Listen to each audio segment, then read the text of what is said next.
दोस्तों, आज हम एक कहानी के द्वारा सीखेंगे कि एक लड़का था जिसका नाम दानियल था।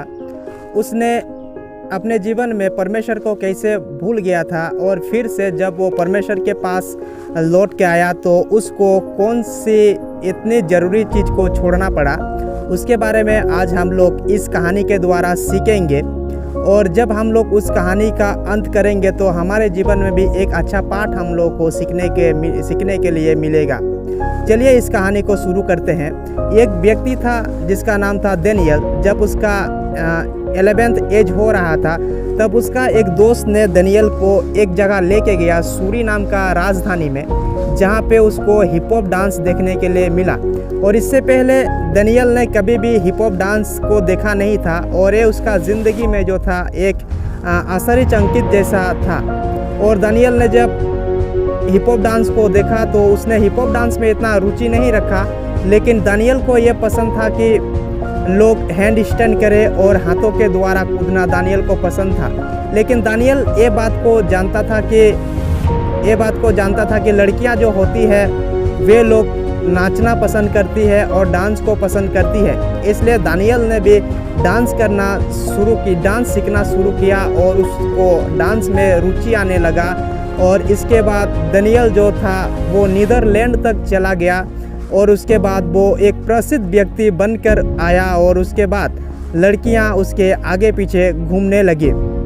और एक समय ऐसा आया कि दानियल जब अपने घर पे बैठा था तब उसको एक आवाज़ सुनाई दिया कि आप अपने जीवन के साथ क्या करना चाहते हो।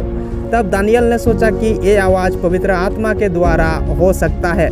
फिर दानियल जो था बहुत दिन चर्च नहीं जाने के बावजूद वो बचपन में अपने मम्मी पापा के साथ चर्च जाता था और उसका चर्च छूट गया था। तब दानियल ने सोचा कि क्या पवित्र आत्मा मुझसे बात कर सकती है, या तो फिर ये पवित्र आत्मा की आवाज़ हो सकती है। फिर दानियल ने कहा कि परमेश्वर अब नहीं और अभी नहीं। फिर एक रात ऐसा हुआ कि जब दानियल सोया हुआ था तो उसको एक सपना दिखने के लिए मिला और उस सपना में उसको राक्षस के द्वारा हमला किया जा रहा था। और दूसरा रात में फिर उसने एक सपना देखा कि यीशु मसीह श्वेत बादलों के साथ श्वेत घोड़े में बैठकर एक आग घेरे हुए द्वारा वो इस पृथ्वी में आ रहा था। उसने अपना यीशु मसीह का दूसरा आगमन का सपना को देखा। और उस सपने को देखने के बाद दानियल ने वहाँ से बिस्तर से उठ गया और अब उसका दिल जो था बहुत धड़कने लगा और उसने अपने दिल पे हाथ रखा और दानियल ने 3 बार एक शब्द कहा कि मैं खो गया हूँ, मैं खो गया हूँ, मैं खो गया हूँ, मुझे यीशु मसीह के पास आना है बोलकर दानियल ने कहा। और उसके बाद जो है दानियल यीशु मसीह के पास नहीं आता है। फिर एक समय ऐसा आया दानियल का जीवन में कि उसका जो दोस्त थे गैर ईसाइयों जिसके साथ दानियल ने बचपन में स्टडी किया था, उनके साथ मिलकर वो एक मेज पर बैठा था और एक टीचर आया और दानियल को एक वीडियो दिखाया हिप हॉप डांस के बारे में। और जब उसने उस वीडियो को देखा तो दानियल आश्चर्यचकित हो गया कि ये वीडियो का जो DVD है ये लोग कहाँ से खरीद के लाए। और दानियल ने पूछा कि ये DVD आप लोग को कहाँ से मिला। तब उन लोगों ने कहा कि हमें नहीं पता, हम लोग कौन कहाँ से लाया है, हमें कुछ भी नहीं पता बोलकर दानियल को बताया।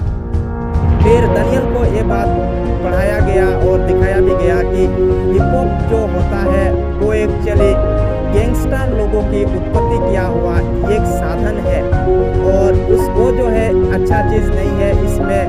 इसमें हिंसा और हत्या और अवैध की जो नशीला है, इन सारे चीज़ को मिला हुआ है।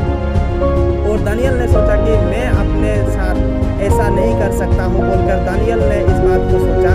फिर दानियल जो था अपने एक मित्र से पूछा कि क्या जो हिप हॉप की DVD है वो अच्छा होता है। तब उसका मित्र ने बताया कि इससे क्या फ़ायदा बोलकर उसका मित्र ने बताया, और मुझे क्या पता बोलकर ऐसा ही बताया उसका मित्र ने।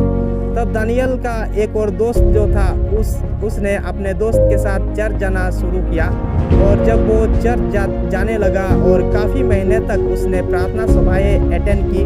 और एक दिन ऐसा हुआ दानियल का जीवन में, जब वो चर्च में था तो उसका पादरी ने वहाँ का उन लोगों को आवेदन किया कि कोई अगर बपतिस्मा लेना चाहता है तो वो आगे आए। तब दानियल सोचने लगा कि मैं अगर बपतिस्मा लूँगा तो उसका जो डांस का जो शौक था और पैसा कमाना और लड़कियां, इन सारे चीज़ को छोड़ना पड़ेगा। तब दानियल का शरीर जो था पूरी तरह से कांपने लगा और दानियल आगे नहीं आ पाया, और दानियल वहाँ पे घुटने के बल वो गिर गया। और फिर जब दानियल शाम को घर पे आता है तो दानियल घर पे घुटने टेक कर प्रार्थना करता है, और प्रार्थना इस प्रकार करता है, परमेश्वर यदि आप चाहते हैं कि मैं पश्चाताप करूं तो आप मुझे एक संकेत दीजिए, जब मैं कल चर्च में जाऊं तो मैं बिना थरथराए ही आगे आ सकूं और बपतिस्म ले सकूं बोलकर दानियल ने कहा। उसके बाद दूसरे दिन जब दानियल ने चर्च गया तो फिर से पास्टर ने कहा कि जो कोई भी बपतिस्म लेना चाहता है वे लोग आगे आए। फिर दानियल को थरथरा रहा था, दानियल अपने पैर हाथ और उसका शरीर पूरा थरथरा रहा था। फिर से दानियल ने प्रार्थना किया कि परमेश्वर मुझे शक्ति दो बोलकर। तो दानियल का पीछे से कंधे में उसको महसूस हुआ कि एक हाथ उसका कंधे पे रखा गया और स्पर्श किया गया। तब उसके बाद दानियल जो था अपना एक कदम को आगे बढ़ाने सका, और उसके बाद उसको दूसरा कदम लेना आसान हो गया। और उसके बाद वो बपतिस्म लिया, और बपतिस्म लेने के बाद वो आज दक्षिण कैवेरियन कॉलेज में, वो दक्षिण कैवेरियन विश्वविद्यालय में वो एक बाइबल का अध्यापक बनने के लिए वो पढ़ाई कर रही है। और आज के डेट में दानियल ने पूरे 24 लोगों को बपतिस्म दिया। इस कहानी से आज हम सीखते हैं कि हम अगर परमेश्वर को छोड़कर किसी और चीज़ों के पीछे में चला जाते हैं तो हमें उस चीज़ को छोड़ने के लिए कितना मेहनत करना पड़ता है, और हमें जब छोड़ते हैं तो हमें कौन कौन सी चीज़ों के द्वारा गुजरना पड़ता है, और हमारे शारीरिक दशा और आत्मिक दशा कहाँ तक पहुँच जाता है, इस कहानी के द्वारा हम लोग सीखते हैं। और जब हम लोग बाइबल में देखते हैं मत्ती का किताब उसका 10:37, उसमें कहता है, जो माता या पिता को मुझसे अधिक प्रिय जानता है वो मेरा यज्ञ नहीं। वचन कहता है, जो माता या पिता को मुझसे अधिक प्रिय जानता है वो मेरा यज्ञ नहीं।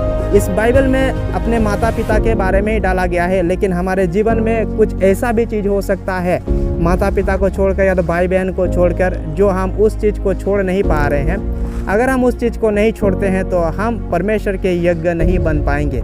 अगर आज हमें परमेश्वर के यज्ञ बनना है तो हमें उन चीज़ों को छोड़ना पड़ेगा जो चीज़ हमें परमेश्वर से दूर ले जा रहा है। भले उसको छोड़ने के लिए देर होगा, लेकिन दानियल के जैसा अगर हम लोग प्रार्थना करेंगे, घुटने टेक कर और परमेश्वर से शक्ति मांगेंगे तो वो हमें बल देगा और उस चीज़ को हम छोड़ पाएंगे। इस कहानी के द्वारा आप सबको आशीष मिले।